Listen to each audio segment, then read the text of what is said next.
ሰማያዊ ስጋ በእድሜኔ ይበልጠዋል ልጅ ነው እሱ ሊያከብረኝ ይገባል ብዙ ሰዎች ወደ ኦል ጂሰስ አመጣለሁ ድሬዳዋ ላይ ግን ውስጤ ሰላም ረፍት አልነበረው ፍቺ ፈጸመች በሌለሁበት አዳም በሌለበት ሔዋንን ሰይጣን እንዳስተማራት ምን እንዳስተማራት አላውቅም ቢሾፕ ደጀኔ መኩሪያ እንዴ የሞተ ሰው ይመጣል እንዴ አለ በእኛ ቋንቋ ሞተሃል ማለት ነው በ17 ዓመት ወዳራት አንድ ፍሬ ልጅ ያለኔ ዕውቅና አሁን እግዚአብሔር ይባረክ በጣም ደስተኛ ነኝ ከሐዋርያት ቤተክርስቲያን ልጄም እሷም ወጡ ሙሉ ወንጌል ገቡ በተለይ ቢሾፕ ደጉ ከመጣ በኋላ ያለው ነገር ቶታሊ ተበላሽቷል ሁሉ ነገር የሚደረገው በዘመድ ነው አሁን ራሱ አገልግሎት እኮ በሙሉ በዘመድ ተይዟል ውጡ ተለዩ መጽሐፍ ቅዱስ አንብቡ ከሌሎችም ጋር ህብረት ፍጠሩ ይሄ የሃይማኖት ደሴት የትም አያደርስም ከሰማይ የመጣ ስጋ የለም ድንግል ትጸንሳለች ወንድ ልጅም ትወልዳለች ነው ራሱ በስጋ የመጣው ከድንግል የተወለደው ኢየሱስ አባት አለኝ እያለ ሐዋርያት ቤተክርስቲያን አይ አንተ ተሳስተሃል አንተ ራስህ አብነህ ይላል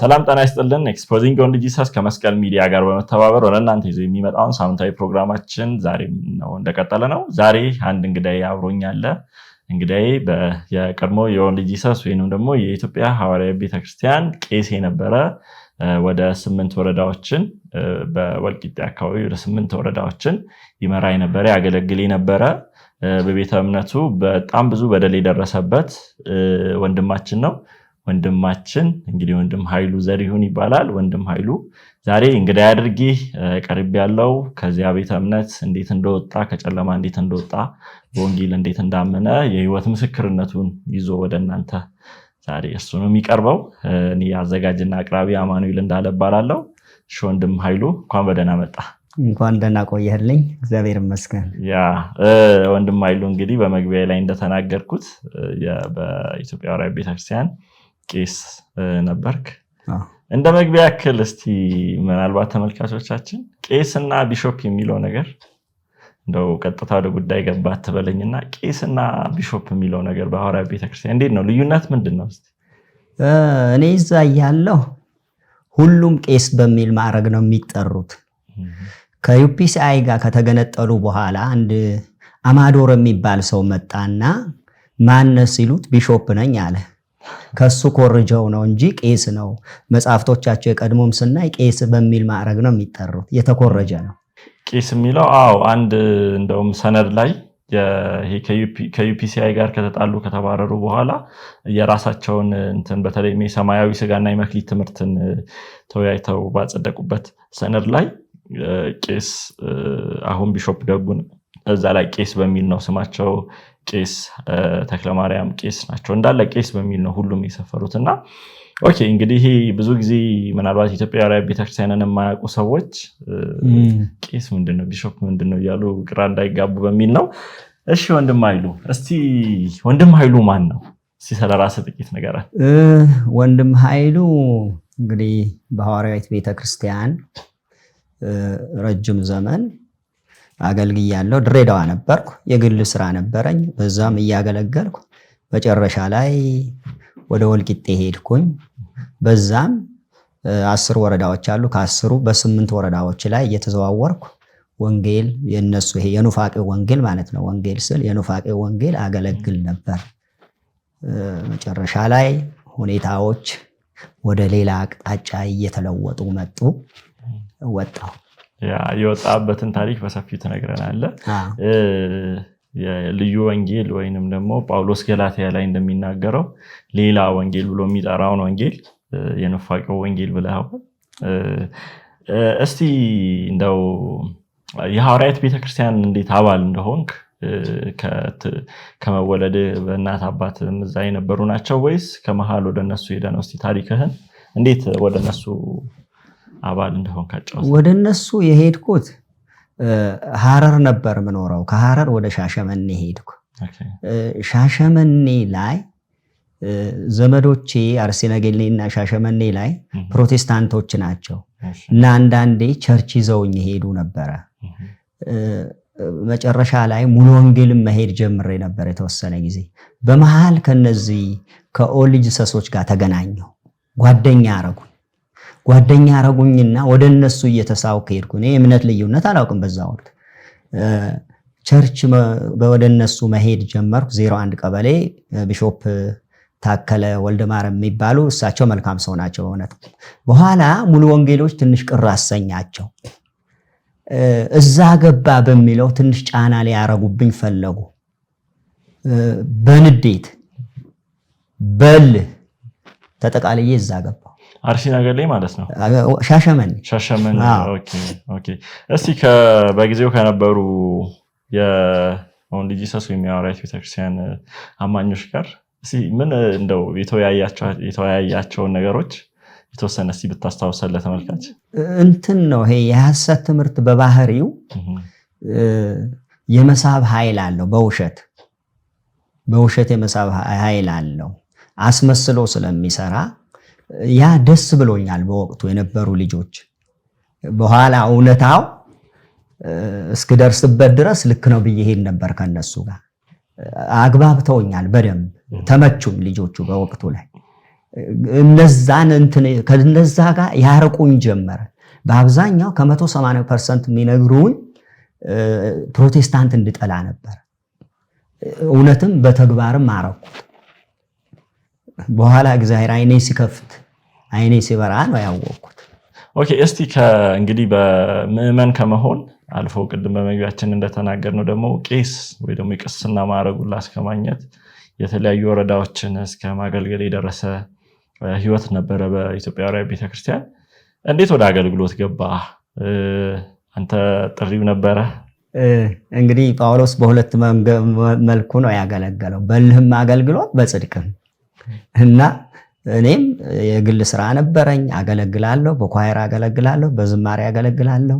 ብዙ ሰዎች ወደ ኦንሊ ጂሰስ አመጣለሁ ድሬዳዋ ላይ። ግን ውስጤ ሰላም ረፍት አልነበረውም። ወልቂጤ ሂድ የሚል ነገር ነበር ብሰማው። እና መጨረሻ ላይ ቢሾፕ አለማው ሳመለክት 2 ዓመት ድረስ ደብዳቤ ከለከለኝ እንዳልወጣ ከዛ። እንደምንም ብዬ አግባብቼ ለምኜው ለአዲስ አበባ ቤተክርስቲያን ጻፈልኝ። ወንድም ተክሌ ወይም ቄስ ተክሌ ነበረው እዛኔ። እሳቸው ጋር ገባሁ፣ አዩት፣ ጥሬንም ተቀብለው ወደዛ ወደ ምድረ በዳ ነው ሄድኩት። እኔ ሲሄድ ብዙ አማኝ የለም እዛ 7 ቤት ጉራጌ ላይ። ከዛም በኋላ ነው ህዝቡ መምጣት የጀመረው። በዚህ ሁኔታ ነው እዛ ሄድኩት። ስለዚህ አብዛኛው የአገልግሎት ህይወትን በዛ ቤተ እምነት እያለ በቅስና ያለን የአገልግሎት እዛው ወልቂጤ ላይ ነበረ። ወልቂጤ 7 ቤት ጉራጌ በሙሉ ዙሪያውን 10 ወረዳዎች በሙሉ። እስቲ ትንሽ ወደ ኋላ ልውሰድና ወደዚህ ከድሬዳዋ ወደ አዲስ አበባ ከመጣ በኋላ ከቄስ ተክሌ ጋር ወይ ደግሞ ከወንድም ተክለማርያም ገዛኸኝ ጋር ተገናኝታችሁ ነበርና የተወሰነ የነበረውን ሁኔታ ታስታውሰው ይሆን? እንደው ካላስቸገርኩ ከመቆየቱ አንጻር ምናልባት ታስታውስ እንደሆነ። ቄስ ተክለማርያም በእውነቱ መጀመሪያ ቢሾፕ አማረ ነበሩ እሳቸው ጋር ይዘውኝ ሊገቡ የነበሩ። ቢሾፕ አማረ አገልጋይ እንደሆን ወንጌል እንዳገለግል ይፈልጉ ነበር በዘመናቸው ሁሉ። በኋላ ያንን ደብዳቤ ይዤ ከመጣሁ በኋላ ተገናኘን። ከኔ ጋር ነው የምትገባ ወንድም ተክሌ ጋር አሉኝ። በወቅቱ ቢሮ አልነበሩም ቢሾፕ ተክሌ። ወደ ማታ አገኛቸው አሉኝ። ወደ ማታ አካባቢ ጠብቄ ያገኘኋቸው በጥሩ ስነ ምግባር ነው። ጥሬንም ከእግዚአብሔር ነው ሂድ ብለውኛል። ጥሩ ውይይት፣ ጥሩ የጨዋታም ጊዜ ነበረ። በዚህ ተለያይተናል ከሳቸው ጋር። እሺ መልካም። እስቲ አሁን እንግዲህ ከአገልግሎት እንዴት እንደጀመርክ የተወሰነ አንስተናል። አሁን ደግሞ አንዳንድ ነገሮችን እስቲ እናያለን። እንግዲህ እንደነበርክ ወይንም ደግሞ በኃላፊ ጊዜ የምናወራው አሁን በዚያ ስላልሆንክ ነውና እስቲ እንዴት ልትወጣ ቻልክ? አጠቃላይ በእርግጥ በደብ ዲቴል ነገሮችን በሰፊው ማንሳት እንጀምራለን። ግን እንዴት ልትወጣ ቻልክ? እንግዲህ አንድ አገልጋይ ነበርክ፣ ከምዕመንም አልፈ አንድ በቅስና ወይንም ቄስ ሆነህ ታገለግል ነበርና ከዚያ ቤተ እምነት እንዴት ልትወጣ ቻልክ? ዋና ከዛ ቤተ እምነት የወጣሁት እዛው ሆኜ የዶክተር ተስፋዬ ሮቤሌ መጽሐፍቶችን እኔ ጋር ይመጡ ጀመር። ያው መግዛቱም አልችልም 200 ብር ነው የሚከፍሉኝ በወር በጣም የተባረኩ ሰዎች ናቸው መቼም ገንዘብ በመስጠት 200 ብር ለ10 ወረዳ ነው የሚሰጡኝ መግዛት ስለማልችል አንድ የተባረከ ሰው መጽሐፍ ይገዛል የሱም መጽሐፍ ሌሎችም መጽሐፍቶች በብዛት ለኔ ይሰጠኛል እና አነብ ነበር የዶክተር ያው በእምነት ካንተ ጋር የሚመሳሰል ሰው ነው ወይስ ፕሮቴስታንት ነው ኦኬ ፕሮቴስታንት ነው እና አነባለሁ ብዙ ጥያቄዎችን መለሰልኝ መጽሐፉ ብዙ ነገር እያወቅኩ መጣሁ ዋና ከዛ እንድወጣ ከረዳኝ አንዱ ምለው የዶክተር ተስፋዬ መጽሐፍ ነው ይሄ ነው ውሳኔ ላይ ያመጣኝ እስቲ ስፔሲፊክሊ ወይ ደግሞ ከእንግዲህ ዶክተር ተስፋዬ ሮበሌ ብዙ መጽሐፎችን ጽፏል እስቲ የተወሰነ በርግጥ በማህበራዊ ሚዲያ አንተ በምትጠቀመው ማህበራዊ ሚዲያ ላይ የሱን መጽሐፍ በደብ ያነበብክ ለሰዎች ያንን መጽሐፍ እንዲያነቡ ትጋብዛቸዋለህ እስቲ የትኛው ሐሳብ ነበር መጀመሪያ ስታነብ እንትን ያለ ቻሌንጅ ያደረገ ከዶክተር ተስፋዬ መጽሐፍ እነዚህ በፊት የሚወጡ መጽሐፍቶች ውሃውና ስሙ ሌሎችም ነበሩ ትንንሽ መጽሐፍቶች ነበሩ አሁን ስማቸው እነዛ መጽሐፍቶች ሞጋች ናቸው ምክንያቱም እዛ ቤት ውስጥ ጥያቄ መጠየቅ አችልም ጥያቄ ከጠየቅ ጠላት ነህ ጥያቄ ካነሳህ አንተ ሌላ ሰው ነህ ስለዚህ የሱ መጽሐፍ ግን በተለይ ውሃውና ስሙ በጣም የጠቀመኝ እኔም ማምነው እምነት ነው የሚነግረኝ መጀመሪያ እንዴት እንደማምን እዛው ላይ ደግሞ መልስ ይሰጠኛል እንግዲህ መፈናፈኛ እኮ ነው ከለከለ ስለዚህ እንዴት ብለዛ ትቆያለህ እውነት መንግስተ ሰማያት የሚፈልግ ክርስቲያን እውነት የሚፈልግ ክርስቲያን ይሄንን መጽሐፍ አንብቦ እንዴት እዛ ቤት መቆየት ይችላል አይችልም ይሄ ነው ዋናው መልካም እንግዲህ የወጣህበትን መንገድ ከዶክተር ተስፋዬ ሮበሌ መጽሐፍ ጋር በተገናኘ እንዴት ቻሌንጅ እንዳደረገ በጥሩ ሁኔታ አጫውተናል በእርግጥ ለተመልካቾቻችን አሁን በቅርብ ዶክተር ተስፋዬ ያሳተመውን መጽሐፍ ባለፈው እንተሰነን ነበር አሁንም ሰዎች እሱን መጽሐፍ በተለይም የሐዋርያት ቤተክርስቲያን ውስጥ ያሉ አገልጋዮች ምዕመናን እንዲያነቡ እናበረታታለን መልካም እስቲ ከሐዋርያት ቤተክርስቲያን የወጣበትን ምክንያት በእርግጥ አንተ በግልጽ ተናግረሃል ግን ደግሞ አይ እንደሱ አይደለም ተብሎ የሚዘዋወሩ የተለያዩ የሚናፈሱ ወሬዎች አሉ በተለይም ከትዳር ጋር በሚገናኝ በተለያየ መንገድ አንተ ላይ የሚነሳ ጥያቄ አለና እስቲ ይህንን እንደው ነገር ለተመልካቾቻችንም በደብ ግልጽ ብታደርግ የተወሰነ ብታወራ ደስ ይለኛል በጣም ጥሩ እግዚአብሔር ይመስገን አንደኛ እኔ በሐዋርያት ቤተክርስቲያን አንድም ቀን በዝሙትም ይሁን በስነ ምግባርም በመጥፎ ከስሼም አላውቅም ካለ ደግሞ ማስረጃ ያምጡ በማስረጃ ሊረቱኝ ይገባቸዋል ትዳር በተመለከተ ባለቤቴ ታማ ቢሾፕ ደጀኔ መኩሪያ የቡታጀራው ማለት ነው ለረፍት እኔ ጋር ትምጣ አለ እዛ እሱ ጋር ወሰድኳት ታህሳስ ኮንፈረንስ ነበረ እዛ እንድንገናኝ ከዛም በኋላ ተነጋግረን እኔ ተመልሼ ወደ አገልግሎቴ ወደ ወልቂጤ ሄድኩኝ ታህሳስ ኮንፈረንስ ላይ ሲሄድ አጣኋት ብጠይቅ አላውቅም አለኝ የሚያውቋት ሰዎችን ብጠይቅ አላውቅም አሉ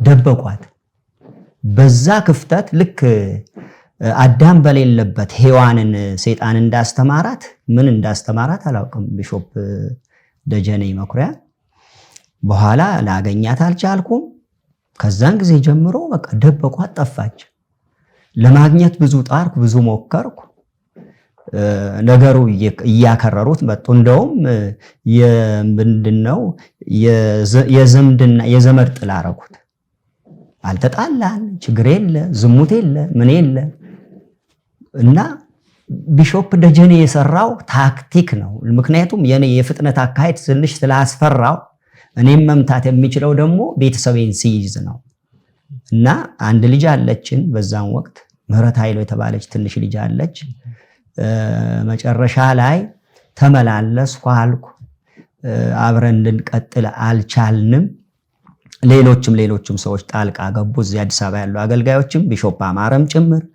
በቃ የእንትን አረጉት የዘር አረጉት አቅም አጣሁ እኔ ዘመድ የለኝም የሚሰማኝ የለም ቢሾፕ ተክሌና ቢሾፕ አማረ ቢሮ ተቀምጠው ሄጄ አናገርኳቸው። እንደ ተራ ዱርዬ ይስቁብኝ ነበር። ተንበርክኬ እግዚአብሔር ይፍረድ ብዬ ወጣሁ። ተንበርክኬ እናንተ እግዚአብሔር ሰዎች እግዚአብሔር ይፍረድ ብዬ ወጣሁ። በኋላ ልጄን ማስተማር ማሳደግ ስላለብኝ አቅሙም አልነበረኝም። ከዚህም እየለመንኩ ገንዘብ ሁሉ ልክ ነበረ ለልጄ ወደ ቡታጀራ በንብ ባንክ አለ እጄ ላይ ማስረጃው። ትምህርት ቤትም አስገባኋት። ምንድነው ያረጉት? ፍቺ ፈጸመች በሌለሁበት። ሌላ ወረዳ ውስጥ ሄዶ ስሜ ተለጥፎ የዛ የወረዳው ደግሞ ሊቀመንበር አቶ ንጉሴ ኃይሌ የሚባሉ ሰው ኃይሉ ዘሪሁን ነው ስሜ፣ ኃይሉ ሐሰን ብለው ፍቺ ፈጸሙ። በኋላ ልጄ ለመጠየቅ በሄድኩበት አንዴ እንደውም የሐዋርያት ቤተክርስቲያን ፖሊስ የሆነ አዘጋጅቶ ሊያስደበድበኝ ቢሾፕ ደጀኔ እሷንም እኔንም ቁጭ አርጎ ሲቪል ልብስ ለብሶ እያወራን ቃልላፊ የሆነ ነገር ተናግሬ ወስዶ ባለው ስልጣን ሊደበድበኝ ሊያስረኝ ምሽን ተሰጥቶት እያወራን ከኔ የሚሰማው በጭራሽ መልካም ነው፣ ይሰማል፣ መልካም ነው፣ የተነገረው ሌላ ነው። እንደገና ምንድነው የምትፈልገው? እግዚአብሔር ፍቺን ይጠላል፣ መጽሐፍ ቅዱስም አይፈቅድም። ታርቀን አንድ ሆነን አብረን ልጃችንን እናሳድግ። አሁንም ምን እንደምትፈልግ እኔ አላውቅም፣ ትንገረኝና ልርዳ ልጄን ብዬ ገንዘብ አውጥቼ በሱ ፊት ሰጥቷት። አሁን ኃይሉ ማለት አንተ ነህ አለኝ። አሁን እኔ ነኝ። በጌታ በኢየሱስ ክርስቶስም ተነስ ብሎ እጄን ጎትቶ ይዞኝ ወደ ቤቱ ሄደ። ቡና አስፈልቶ ምሳ በልቼ በደንብ እንትን ብሎኝ ሸኘኝ። ያ ሊያስረኝና ሊደበድበኝ የተላከው ሰውዬ። ከዛም በኋላ አይ አንተ እኮ ፈታሃለች፣ ዝም ብለህ አትድከም አለኝ፣ ነገረኝ። እሱ ፍርድ ቤት ሄዶ የፍቺውን እንትንም አስወጥቶ ሰጠኝ። በመቀጠል የፍርድ ቤቱ ፕሬዝዳንት የሆኑት አቶ ሀይሩ የሚባሉ ሰው ነበሩ። ገብቼ ሳናግራቸው እንዴ የሞተ ሰው ይመጣል እንዴ አሉ። በእኛ ቋንቋ ሞተሃል ማለት ነው አሉ እና ሳቁ። እና ይሄን ይመስላል። ልጅቷ አይደለችም ይሄ ሁሉ መከራ ይሄ ሁሉ ችግር በዚች ልጅ ላይ ያመጣው ቢሾፕ ደጀኔ ነው፣ ደጀኔ መኩሪያ ነው እንጂ እስቲ አንድም ቀን እኔ በዝሙት በብልግና በመጥፎ ባህሌም አይፈቅድም እንኳን የእግዚአብሔር ቃል አልከሰሱኝም። እኔ አንዳንድ ጊዜ ሶሻል ሚዲያ ላይ ስለምሰራ የነሱን እንትን ስለማጋለጥ አግብቶ ፈታ እንደዚህ ያለ በማስረጃ አምጡ። እኔ እያንዳንዱ ነገራቸው እኮ ይኸው በማስረጃ ነው። በጣም ብዙ ማስረጃዎች በእጅ ያሉ ማቅረብ እችላለሁ። ይሄ የተለመደ ነው። ታርጋ ይለጥፋሉ። ከዛ ቤት ስትወጣ አመንዝሮ ነው፣ ሰርቆ ነው፣ እንዲህ ብሎ ነው። ለምን? ስለሚፈሩ ይመታላ። አቋሜን ያውቁታል፣ አቅሜን ያውቁታል፣ ከነማን ጋር እንደምሰራ ያውቁታል። ሰው እንዳይሰማኝ ነው። ሰው ደግሞ ያለኝ ተከታይ እያየህ ነው። በአጭር ጊዜ 2 ወር 3 ወር በማይሞላ ጊዜ እጅግ ብዙ ህዝብ እኮ እየሰማኝ ነው። ይሄንን ነው የሚመስለው። ቀጣይ ስለ ልጄ እዛው ነው ያደገችው። በ17 ዓመቷ ዳራት። ቢሾፕ ደጀኔ መኩሪያ በ17 ዓመቷ። አንዳንድ የምናገራቸው ነገሮች ነበሩ፣ ሚዲያ ላይ አያንጹም። አንዳንድ ቅን ሰዎች ይጎዳሉ። በ17 ዓመቷ ዳራት አንድ ፍሬ ልጅ ያላንተ እውቅና፣ ያለኔ እውቅና። እኔ አልተነገረኝም፣ ሰርግ ላይም አልተገኘሁም። ጋብቻውን የፈጸመው እሱ ነው፣ ደጀኔ ነው። ጋብቻውም አልጸናም፣ ፍቺ ተፈጸመ። በጣም ያሳዝን። አንድ ልጅ ወልዳለች፣ ልጆም ነጥቀው ወስደውባታል። እሷ ያለ አባት አድጋለች፣ ልጇ ደግሞ ያለ እናት እያደገ ነው። ይሄ በደል ነው እየሰሩ ያሉት፣ ወንጀል ነው እየሰሩ ያሉት። እኔ መንግስት ራሱ ሊጠይቃቸው ይገባል ባይ ነኝ። በኢትዮጵያውያን ላይ እየቀለዱ ነው እነዚህ ሰዎች።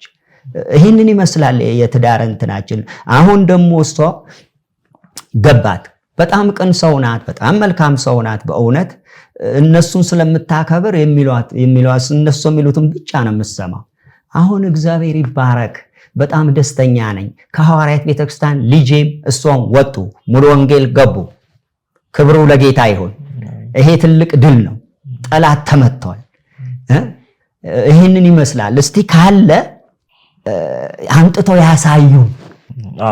እዚህ ላይ ምንድነው እስቲ በደብ ለተመልካቾቻችንም ግልጽ እንዲሆንላቸው ይህን ያክል አንተን ማጥቃት ወይንም ደግሞ አንተን ባነጣጠረ መልኩ ትዳርህንም ከዛ ደግሞ አጠቃላይ አንተ ዙሪያ ላይ ያሉትን ሰዎችን ሁሉ ልጅህንም እንደዚህ አይነት በተለይም ደግሞ አንድ የፍርድ ቤት ፍቺ የተፈጸመበትን የፍርድ ቤት እንትን አለና እሱ ላይ ሲበረብ ለተመልካቾቻችን ግልጽ አድርግ። ምንድነው እዛ ላይ ያለው ስምና የኔ ስም አይደለም። ፍርድ ቤት ፍቺ የተፈጸመው ኃይሉ የሚለው ነው እንጂ ቀጥሎ ሐሰን ነው የሚለው። ከዛ ደግሞ ካንተ የአድራሻ በተቃራኒ አንተ በሌለበት አድራሻ ነው እንድትፈልግ ያደረገው። አንተ በሌለበት ተፈልገ ልክ ፈልገን አተነዋል በሚል ለብቻ ፍቺ ያው በቤተሰብ ሕጉም ሆነ በኢትዮጵያ ሕግ መሰረት ጋብቻ በሁለቱ ወገን መካከል የሁለቱ ውሳኔ ስለሆነ የሁለቱ ውሳኔ አንደኛው የግድ ተፈልጎ ሲጠፋ በአንደኛው ፍርድ ቤቱ ተፈልጎ ስለጠፋ በሚል እንትን ይላልና እስቲ እዛ ላይ ምንድነው ያደረጉት ኤግዛክትሊ? እሱን ብቻ እስቲ በደንብ ለተመልካቾቻችን ግልጽ ብታደርግ ጥሩ ይመስለኛል። አንደኛ ይኸውልህ ሸርሸራ ቢዶ የሚባል አካባቢ ነው ከቡታጀራ ወጣ ብሎ ወደ ገጠር ስሜ የተለጠፈው። እኔ ደግሞ እዛ አካባቢ አላውቀውም። የተወለድኩበት ሀገር አይደለም። እኔ የተወለድኩት ሙር አክሊል ወረዳ ውስጥ ነው። ሙር እነሱ የለጠፉት ግን ወስደው ሶዶ ነው። ለምሳሌ አገልግሎት ሳስረክብ ለቄስ መሐመድ ማሞ አገልግሎት የወልቂጤውና ሰባት ቤት ጉራጌ ያሉት ሳስረክብ ቄስ ኃይሉ ዘሪሁን ብለው ነው የተረከቡ። ፍቺ ሲፈጸም ግን ኃይሉ ሐሰን ብለው ነው። እሺ ፍቺ የፈጸምክበትን እንትን ለተመልካቾቻችን የተወሰነ በግርድፉ ላሳያቸው ላንብብ። እንግዲህ ተመልካቾቻችን ይህንን ዳኛ ፋጤ ኢብራሂም አመልካች ወይዘሮ ትዕግስት ባለቤት ማለት ነው ኢጃቦ ጽሁፉ በእጅ የተጻፈ ስለሆነ ያው ማህተም ምናምን አለው። ተከሳሽ ኃይሉ ሐሰን አልቀረቡም ይላል። መዝገብ ለዛሬ የተቀጠረውን ለውሳኔ ነበር የሚከተለው ተወስኗል በማለት ውሳኔውን መዝገቡ ለዛሬ በተቀጠረው ለውሳኔ ሆኖ አመልካች ጥር 19 2000 ዓመተ ምህረት ላይ ስለዚህ ዓመተ ምህረት በጻፈችው ማመልከቻ ባለቤት ማለት ነው እኔና ተከሳሽ በማለት እንግዲህ ይህንን ለፍርድ ቤት ቀርቧል። እዚህ ላይ ነው እንግዲህ ተከሳሽ ኃይሉ ሐሰን ይላል። ከዛ ደግሞ በመቀጠል ደግሞ ይህኛው ደብዳቤ እንግዲህ ለብቻቸው መወሰን ስለማይችሉ ያንተ መኖር አስፈላጊ ስለሆነና ፍርድ ቤቱም ደግሞ ይህንን ስለጠየቃቸው ይፈለግ ሲል የተሳሳተ አድራሻ ነበር የሰጡት። እሱን እንግዲህ ማስረጃ ማሳየት ስለሚገባ ነው ይህንን በደንብ ያነሳ ነው። ለምንድነው ምን ይመስላል ከኋላ ያለው ፍላጎት? ቅድምም የጀመርካቸው ነገሮች አሉ። አንተ የምትኖረው ሌላ አንድ ሰው የፈለጉበት ሌላ ነውና ለምንድነው እንደዚህ ሆነው? እንትን ነው በወቅቱ እንትን ነበር አንድ ዩፒሲአይ የሚባል የድሮ እንትን እናት ቸርቻቸው ያባረረቻቸው እነሱ ወንድም ሰለሞን የሚባሉ ሰው ሰለሞን ሎዳሞ አገልግሎት ጀምረው ነበር። ከሳቸው ጋር ጀምሬ ነበር እኔ። ያንን በጣም አስቆጣቸው አንደኛው። ሁለተኛው ደግሞ ከዶክተር ተስፋዬ ሮቤሌ ጋር በጣም ይገናኝ ነበር። ከዛ ከወጣሁ በኋላ ከሱ ጋር የመገናኘቱ እድሉ ገጥሞኝ አንዳንዴ በየቀኑ ሁሉ አገኘዋለሁ። እነዚህ ነገሮች ለማኮላሸት ነው፣ ቅናት ነው እንጂ ምንም ምን የበደልኳቸው አልዘረፍኩ፣ አላመነዘርኩ፣ አልሰረኩ፣ አልዋሸው። ንጹህ ኢትዮጵያዊ ነኝ። በጠራራ ፀሐይ የሚሄድ የትም ቦታ ላይ ቆሜ ወንጌል ማገለግል ያለ መሸማቀቅ እና ያ ይመስለኛል ወንድም ሰለሞንም በጣም ስለሚጠሉት የነሱን ክፋት ብዙ አጋልጧል። አሜሪካን ሀገር ሄዶ ከሱ ጋር የመሆን አንዱ በጣም አበሳጭቷቸዋል። እንትን ነው እንግዲህ እኚህ ንጉሴ ኃይሌ የተባሉ ሰው አያውቁኝ አላውቃቸውም እኮ ፍርድ ቤቱንም እኮ አሳስተዋል።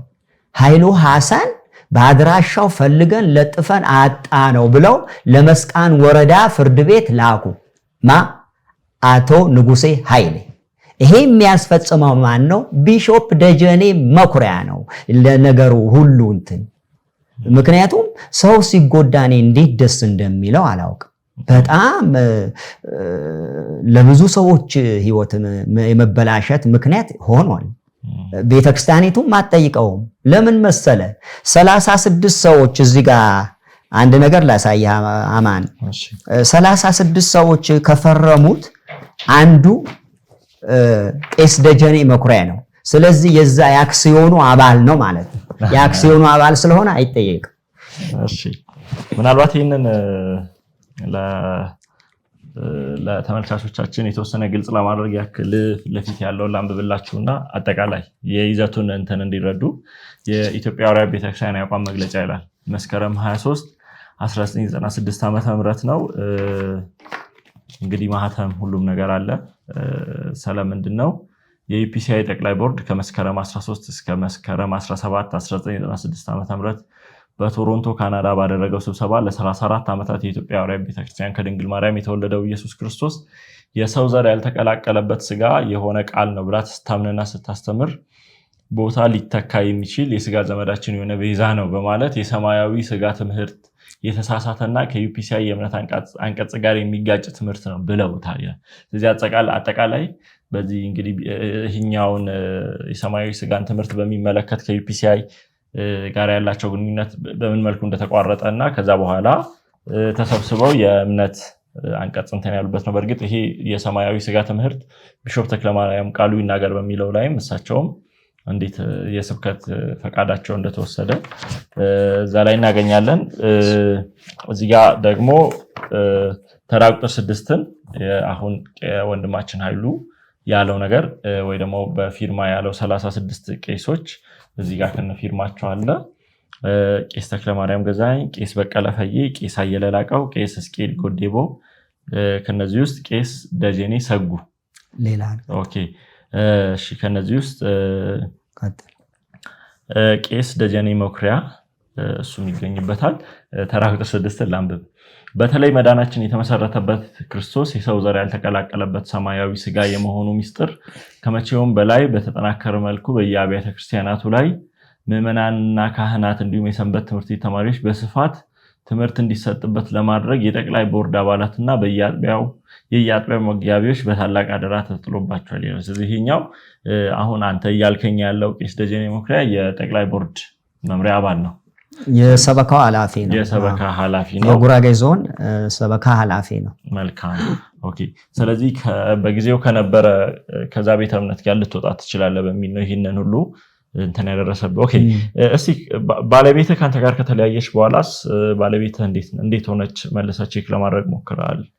እሱንም ለተመልካቾቻችን ግልጽ ብታደርግ ጥሩ ይመስለኛል። ያው ከዛ ከወጣች በኋላ ብዙ እንትኖችን አሳልፋለች፣ ብዙ ውጣ ውረዶችን በህይወት እዛ ቤት ያው ባሪያ ያደርጉሃል እንጂ እንዲህ በደካማ ጎንህ መተውረተው አያበረታቱህም። ያው መክሊት ሰርተህ ገንዘብ ለነሱ እንድትሰራ ነው የሚያደርጉት። ብዙ ነው ያደረጉባት። ከዛም በኋላ ሌላም ትዳር እንድትመሰርት አረጓት። ኦኬ እንደገና ሚስት የሞተችበት አንድ ሰው ወደ ገጠር እዛ እንድትጋባ አድርጎ ዳራት። ያም አልሆነም፣ ተለያየች። የሚሰራው ስራ በአጠቃላዩ እኔ አንድ ኢትዮጵያዊ እንዲያደርጋለ ማለት ትንሽ ትቸገራለህ እና በብዙ ውጣ ውረዱ ውስጥ ነው ያለፈችው። ግን እግዚአብሔር ጠብቋቸው፣ እግዚአብሔር ረቷቸው ዛሬ ደግሞ ኢየሱስ የእግዚአብሔር ልጅ ነው ብለው ማመን መቻላቸው እሰየው። ምንም ይቅር አሜን። ነገ አብረን መንግስት ሰማያት እንገባለን ማለት ነው። ትልቁ ነገር ይሄ ነው። እና ደስተኛ ነኝ እኔ። እግዚአብሔር ይመስገን።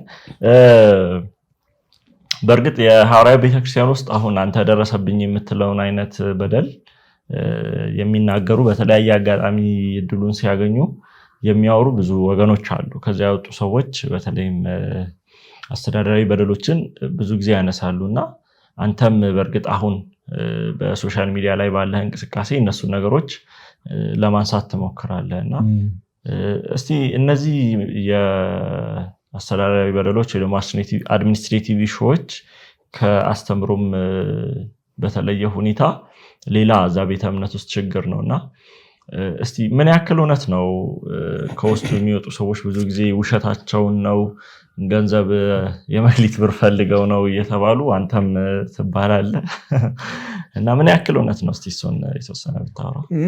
አስተዳደር በደል የሚባለው ነገር በጣም እኔ እንዴት ብዬ ለማስረዳት እቸገራለሁ። ቀድሞ ምናልባት እንዲህ አይነት ነገር ማውቀው እኔ መጽሐፍ ቅዱሱ እንደሚነግረኝ ፈርዖን ነው። የፈርዖን አገዛዝ ነው። ረቅጠህ ደብድበህ አድቀህ ግዛው ነው።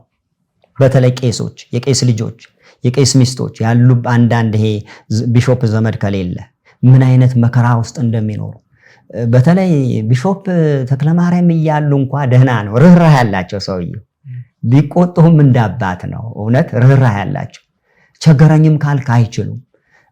በተለይ ቢሾፕ ደጉ ከመጣ በኋላ ያለው ነገር ቶታሊ ተበላሽቶ ሰሚም የለም። አሁን የሚሰማህም የለም። ሰው ሁሉ ወዴት ሄዷል መሰለ?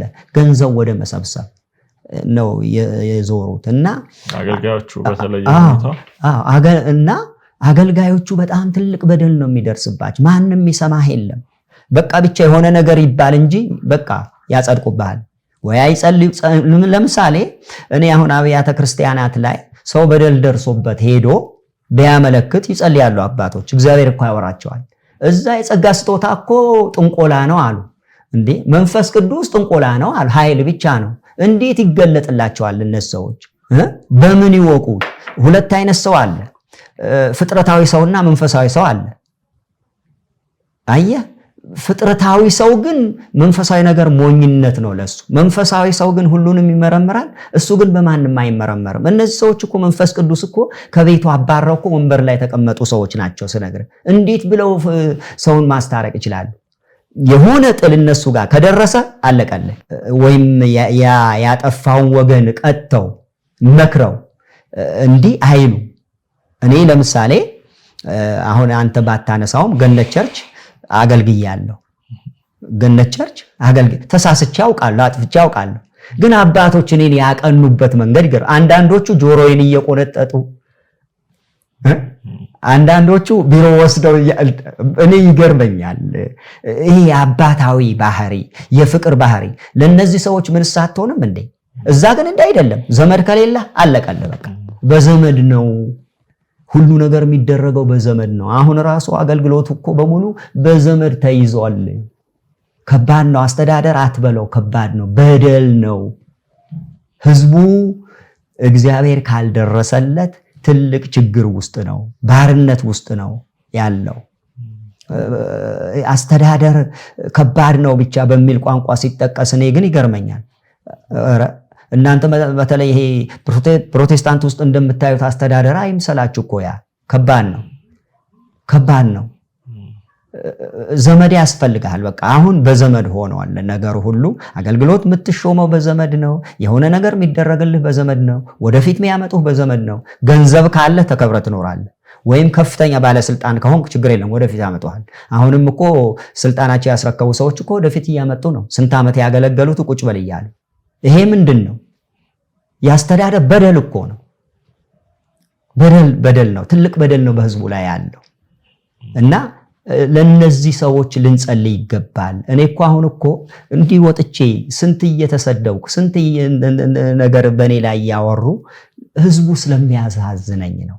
ህዝቡ እኮ ምስኪን ህዝብ ነው። ህዝቡ እኮ የሚገርም ህዝብ ነው እና በውስን ሰዎች ብቻ እጅ ገብቷል ህዝቡ። ከዚህ ማላቀቅ ግን ያስፈልጋል ብዬ ነው የማምነው።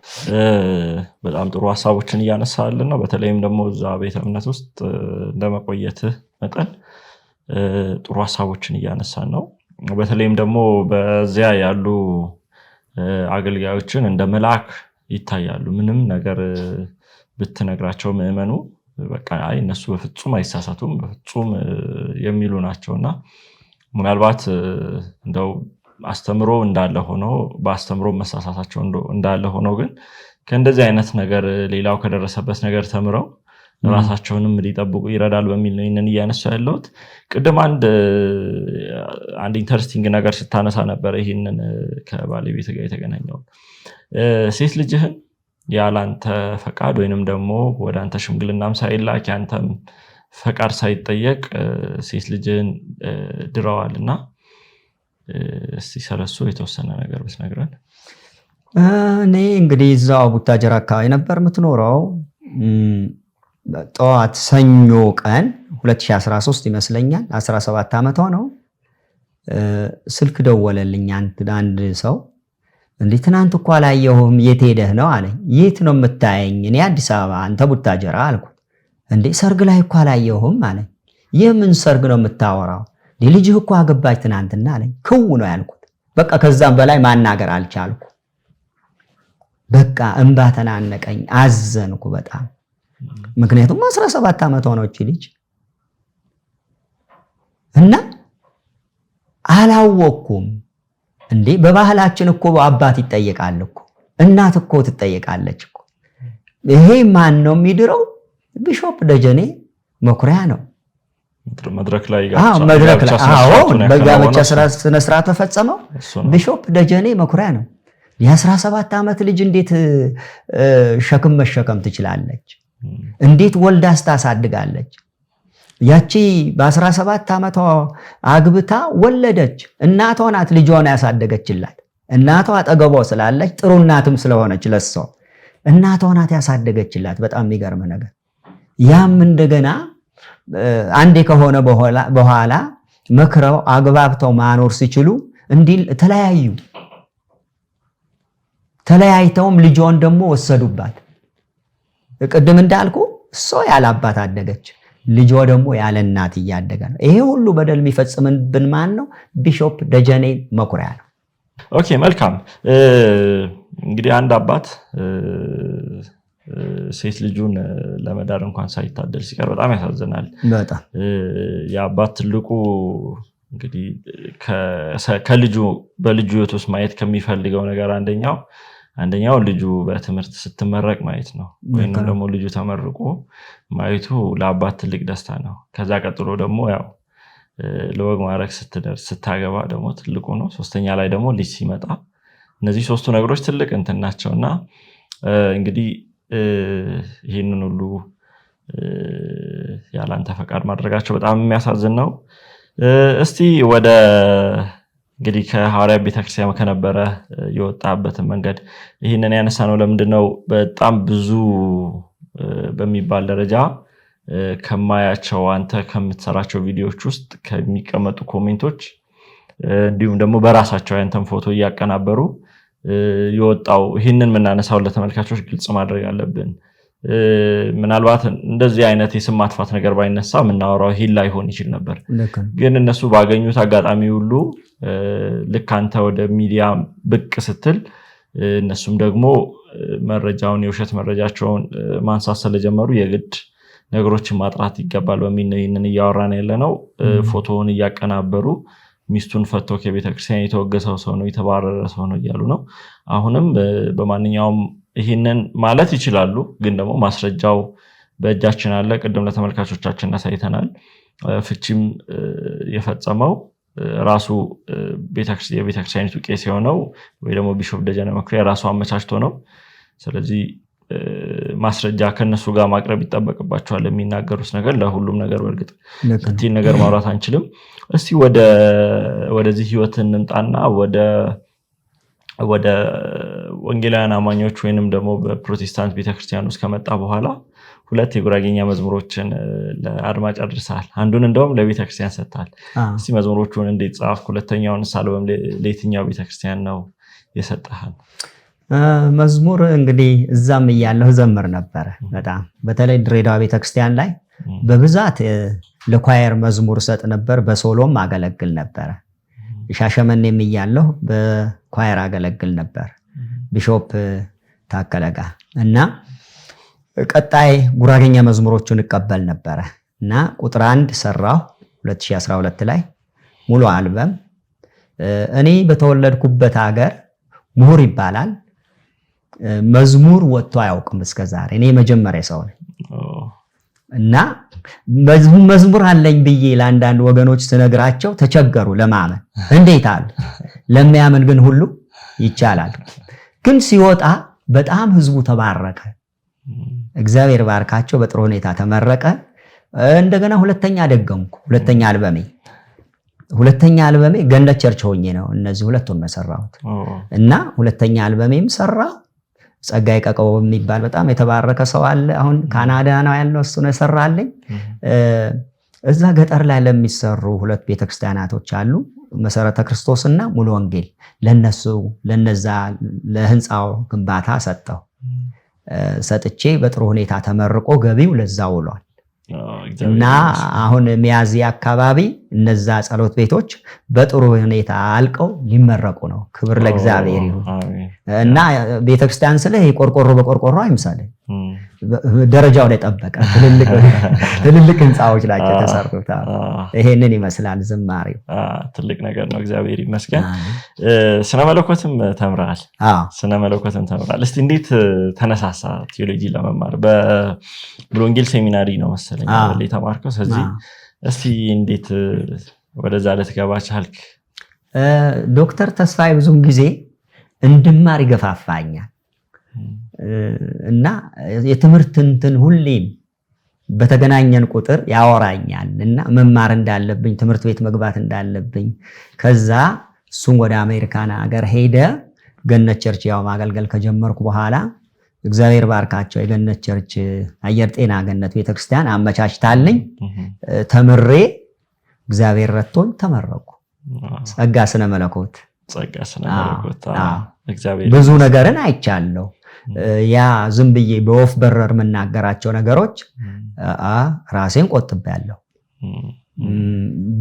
ብዙ በጣም የሚገርም አማን የተለያዩ አስተማሪዎች ናቸው ያስተማሩን። ትልልቅ አስተማሪዎች ኢትዮጵያ ውስጥ አሉ የተባሉ። እኔ በጣም ከገረመኝ ነገር አንዱ እሱ ነው። ብዙዎች አገኘኋቸው እዛ ስፍራ ላይ ብዙ መልካም ነገር ከነሱ ደግሞ አገኘሁ። ቤተክርስቲያኔንም እግዚአብሔር ባርካት በዚሁ አጋጣሚ አመሰግናለሁ። እግዚአብሔር ይመስገን። ጥሩ የትምህርት ቆይታ እንደነበረ የተወሰነ ስንጫወትም ስለነበር እንግዲህ ፕሮግራማችንን ወደ ማጠቃለሉ እየሄድን እንገኛለን። እስቲ አጠቃላይ አሁንም በሐዋርያ ቤተክርስቲያን ውስጥ ላሉ ምዕመናን ወይ ደግሞ አማኞች የምታስተላልፈውን መልእክት ካለ? እኔ ለነሱም ማስተላልፈው መልእክት ምንድነው? ውጡ፣ ቤቱ አይጠቅማችሁም። ውጡ፣ ተለዩ፣ መጽሐፍ ቅዱስ አንብቡ፣ ከሌሎችም ጋር ህብረት ፍጠሩ። ይሄ የሃይማኖት ደሴት የትም አያደርስም። ምክንያቱም እኛ በወጣንበት ጊዜ ብዙ ጥላቻ፣ ብዙ ማስፈራራት፣ ብዙ ዛቻ ነበር። አሁን ግን ብዙ ህዝብ እየወጣ ነው። የሚቀበላችሁ፣ አብራችሁ የሚጸልይ፣ አብራችሁ የሚቆም ህዝብ አለ። ውጡ፣ አትፍሩ። ከባርነት ነፃነት ይሻላል፣ ከውሸት እውነት ይሻላል፣ ከጨለማ ብርሃን ይሻላል። ኢየሱስ የእግዚአብሔር ልጅ ነው ብሎ የማያምን ማህበር ከባድ ነው። ምክንያቱም እኔ አሁን ባለኝ እምነት ሐዋርያት ቤተክርስቲያን ከ170% ስተት ነው ብዬ ነው የማምነው። በዝርዝር እንዴት አልክ ደፍረህ ካላችሁኝ በዝርዝር ማስቀመጥ እችላለሁ። 1 2 3 4 እያልኩ ማስቀመጥ እችላለሁ። ስም ማጥፋት አይደለም። መጽሐፍቶቻቸው ምስክር ናቸው። ሶሻል ሚዲያ ላይ የሚለቁት ነገር ምስክር ነው። እነዚህ ወንድሞች የኔን ስልክ ፈልገው ቢደውሉልኝ አደራጃቸዋለሁ። ባሉበት ሀገር አብረናቸውን ቆማለን። እንደ ድሮ ማንም መጥቶ ሊያስፈራራቸው አይችልም። እንደውም እነሱ ናቸው የሚያስፈራሩ ከገባቸው። አዎ ድሮ ያስፈራሩ ነበረ። በተለይ ወንድም ሰለሞን ሎዳሞ በወጣ ጊዜ ብዙ በደል ደርሶበታል፣ ብዙ ተደብድበዋል፣ ብዙ ሆነዋል። አሁን ላይ ግን ያ ነገር የለም። ብዙ ህዝብ ወጥቷል።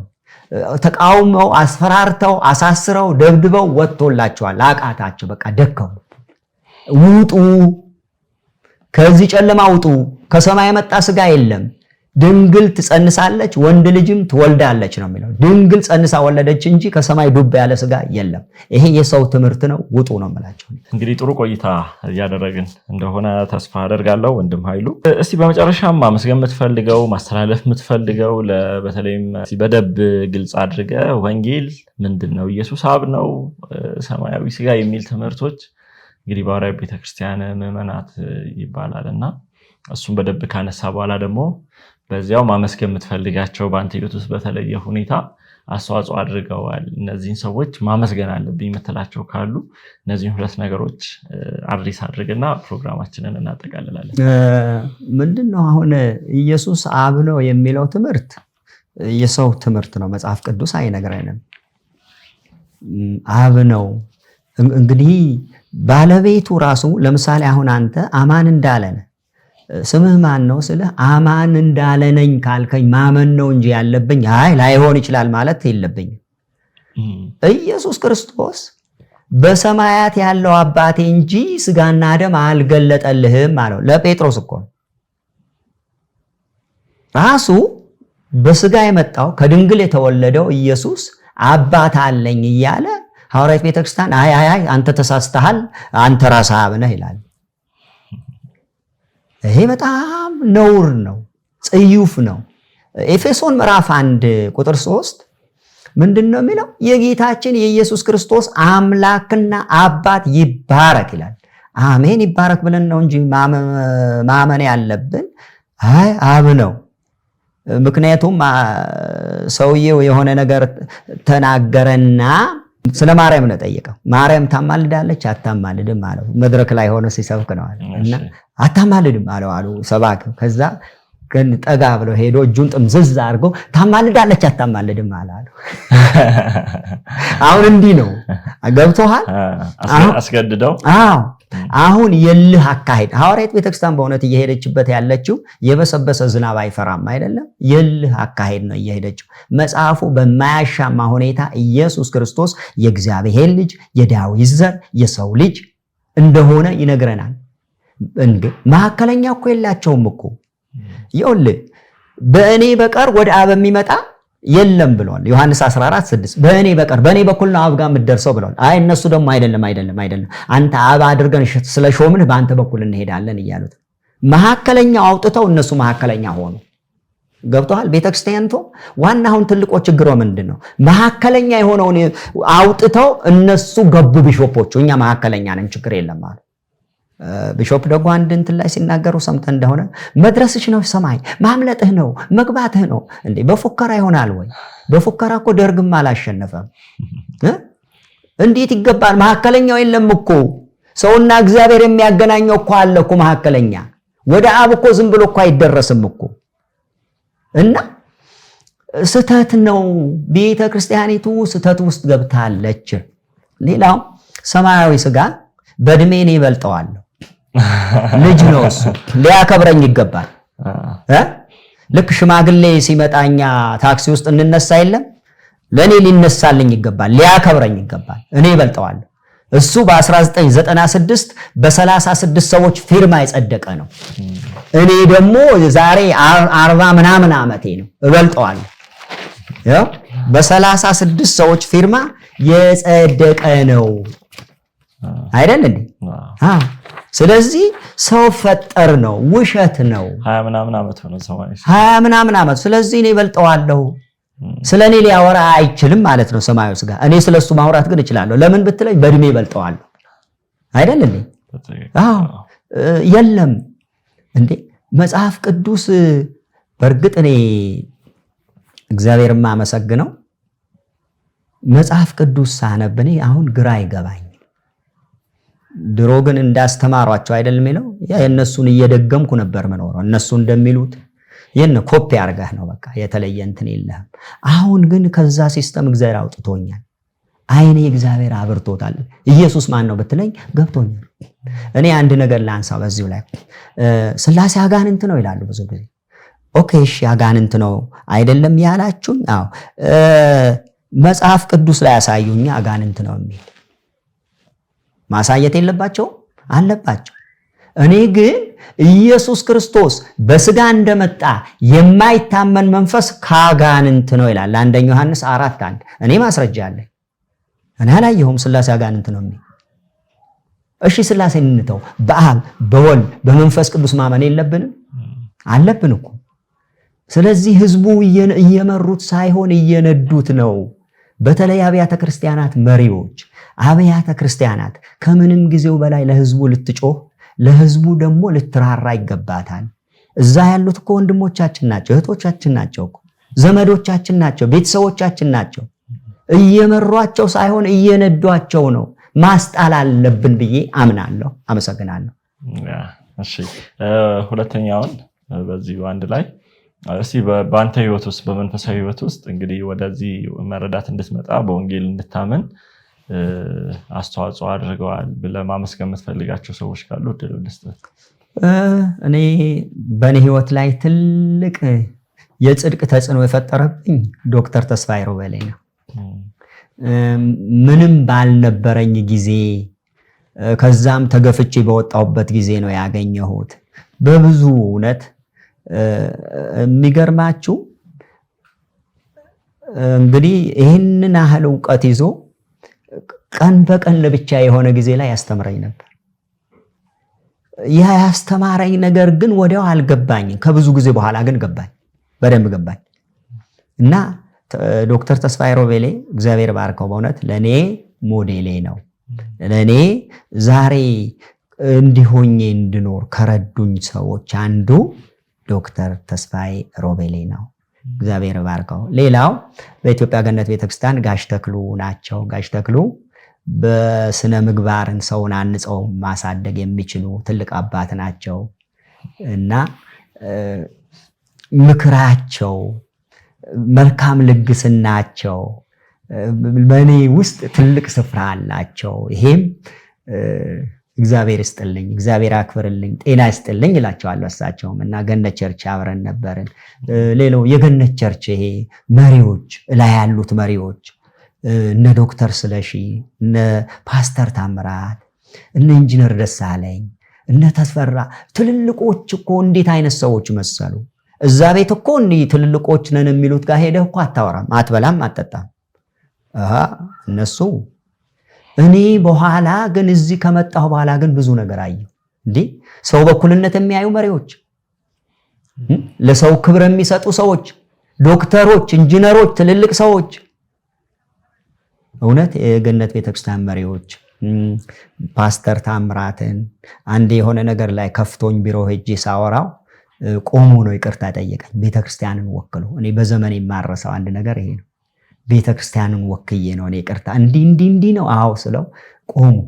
ፓስተር ታምራት ታሪኩ የኢትዮጵያ ገነት ቤተክርስቲያን ፕሬዝዳንት፣ እነ ወንድሞት የ1040 እጅግ የተከበሩ ሰዎች አሉ። እነዚህ ሰዎች በእኔ ላይ ትልቅ የጽድቅ ተጽዕኖ ፈጥረውብኛል። ደስተኛ ሆኜ እንድኖር አድርገውኛል። ሳጠፋ በአባትነት ፍቅር ነው የገሰጹ። በጣም ነው እኔ አሁን ላይ እጅግ ደስተኛ ሰው ነኝ። እግዚአብሔር ይመስገን። ወንድም ኃይሉ እንግዲህ የሆነ ስለመጣ ዛሬ ደግሞ አብረን ጊዜ ስላሳለፍን እጅግ አድርጌ አመሰግናለሁ። እንግዲህ ተመልካቾቻችን ኤክስፖዚንግ ኦንሊ ጂሰስ ከመስቀል ሚዲያ ጋር በመተባበር ወደ እናንተ ይዞ የሚመጣውን የዛሬውን ፕሮግራም እዚህ ጋር ያበቃል። ለማንኛውም ሀሳብና አስተያየት በታች በምታዩት ስልክ ቁጥሮች መልእክቶቻችሁን ማስቀመጥ ትችላላችሁ። አማኑኤል እንዳለ ብላችሁ መልእክቶቻችሁን አድርሱኝ። አመሰግናለሁ። መልካም ቆይታ።